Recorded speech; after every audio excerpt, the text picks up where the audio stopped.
बिहार में आज विधानसभा चुनाव की घोषणा होने वाली है। बिहार के मतदाताओं को मैं ढेर सारी शुभकामना दूंगा कि आप सही फैसला करिए और मतदान की प्रक्रिया में शामिल होइए।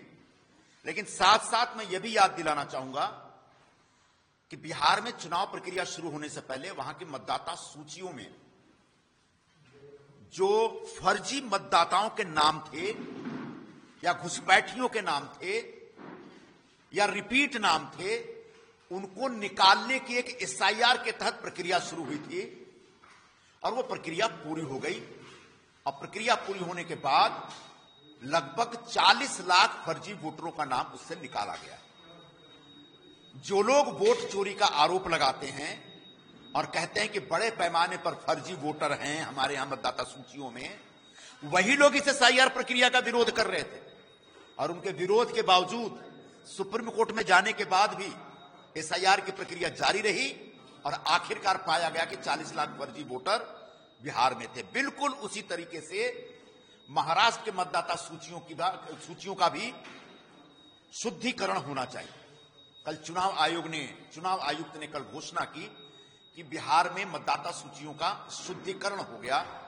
इसी प्रकार का शुद्धिकरण महाराष्ट्र में भी होना चाहिए, क्योंकि बड़े पैमाने पर महाराष्ट्र के मतदाता सूचियों में फर्जी वोटरों के नाम, बड़े पैमाने पर बांग्लादेशी घुसपैठियों के नाम, बड़े पैमाने पर जो बम विस्फोट के आरोपी हैं उनके नाम है, उनके रिश्तेदारों के नाम, बड़े पैमाने पर जो अंडरवर्ल्ड से जुड़े लोग हैं एक साथ कई जगह नाम डाले हुए।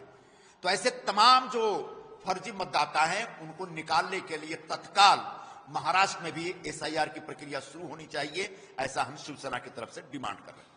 पाकिस्तान के जो चीफ है, हमने देखा कि ऑपरेशन सिंदूर के तहत पाकिस्तान को जवाब दिया गया।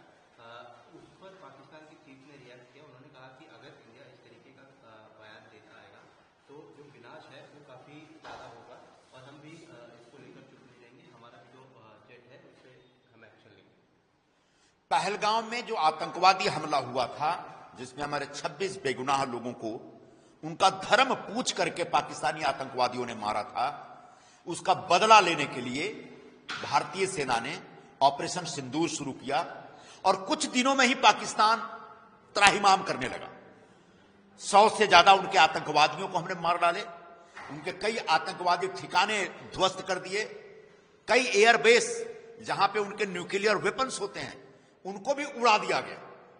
आखिरकार पाकिस्तान ने घुटने टेके और उसने माफी मांगी, कहा बंद करिए, और तब ऑपरेशन सिंदूर को थोड़ा सा शिथिल किया गया था, बंद नहीं किया गया।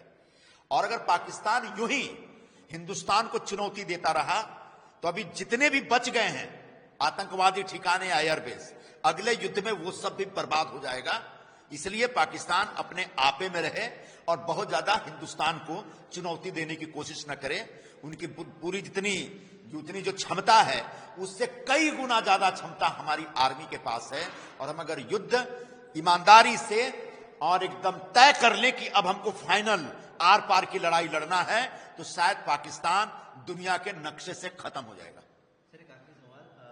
संजय राउत लगातार प्रतिक्रिया दे रहे हैं आपकी पार्टी को लेकर, महायुति को लेकर। आज उन्होंने ये कहा कि मनसे के साथ हमारी युति जो है हम उसको लेकर दृढ़ संकल्प कर चुके हैं और ये युति देखने को मिलेगी। लेकिन दूसरी तरफ जो महायुति में जो शिवसेना है वो अमित शाह की कंपनी, अमित शाह जब मन चाहे उसको बंद कर देंगे, महापौर हमारा होगा, इस तरीके की बयान दे रहे हैं। हमारी शिवसेना हिंदू हृदय सम्राट शिवसेना प्रमुख बाला साहब ठाकरे के हिंदुत्व के विचारों के आधार पर काम करने वाली संगठन है।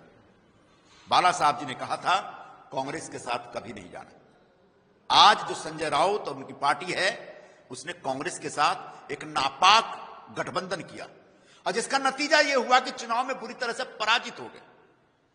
विधानसभा चुनाव में 109 से ज्यादा सीटों पर लड़ने के बाद महज 20 विधायक उनके चुन के आते हैं, जबकि शिंदे साहब जी के नेतृत्व में हमने 80 के आसपास उम्मीदवार खड़े किए और 60 विधायक चुन के आए। मतलब महाराष्ट्र के लोगों ने अपनी तरफ से यह संदेशा दे दिया कि शिंदे साहब ने 2022 में जो निर्णय लिया था वो निर्णय सही है, बाला साहब जी के विचारों के साथ खड़ा होना। जो बाला साहब जी के विचारों के साथ है वो शिवसेना है।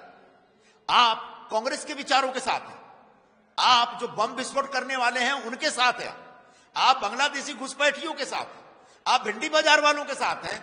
और इसका नतीजा यह है कि लगातार आपके यहां से शिव सैनिक निकल रहे हैं, शिवसेना के पदाधिकारी निकल रहे हैं, और अब आप पहले कांग्रेस की बैसाखी के जरिए खड़े थे, अब आप मनसे की बैसाखी पकड़ने के चक्कर में।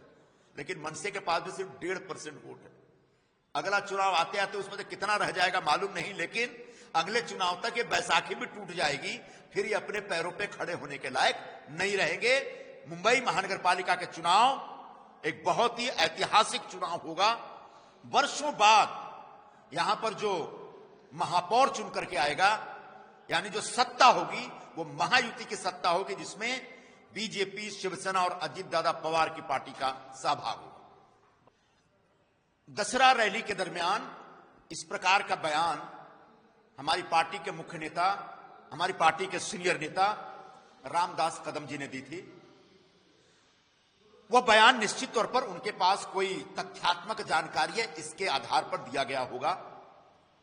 अब उस बयान में अगर कुछ कमी है, अगर उद्धव ठाकरे जी को लगता है कि वो बयान सही नहीं है, तो उस समय बाला साहब जी की सेवा में जो डॉक्टर्स थे वो बाहर आने चाहिए, और डॉक्टर जो बोलेंगे वही अंतिम सत्य माना जाएगा, क्योंकि उद्धव ठाकरे जी रोज इतने झूठ बोलते हैं कि उनकी बातों पर हमारा भरोसा नहीं।